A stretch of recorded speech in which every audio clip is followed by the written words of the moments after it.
Hello మామ, ఈరోజు topic వచ్చి అన్నవరం సత్యనారాయణ స్వామి దేవాలయం గురించి ఈ వీడియోలో మనం తెలుసుకోబోతున్నాం. తెలుసుకునే ముందు లైక్ షేర్ సబ్స్క్రైబ్ చేయండి బ్రో. నాటికే అందరూ అన్నవరం చేరుకున్నారు. అక్కడ స్వామివారి కొరకు వెతుకుతుండగా ఒక చోట కృష్ణకుటిజం కింద పొదలో స్వామివారి పాదాలు మీద సూర్యకిరణాలు పడ్డాయి.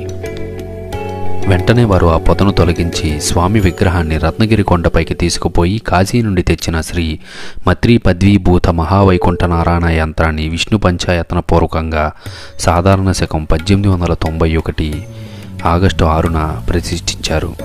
అంతేకాకుండా ఈ దేవాలయం స్థల పురాణం ప్రకారం పర్వతశ్రేష్ఠుల్లో ఒకడైన మేరు పర్వతం ఆయన భార్య మేనక శ్రీ మహావిష్ణువు గురించి తపస్సు ఆచరించగా విష్ణు అనుగ్రహంతో 2 కొడుకులు పర్వతాలుగా పొందుతుంది.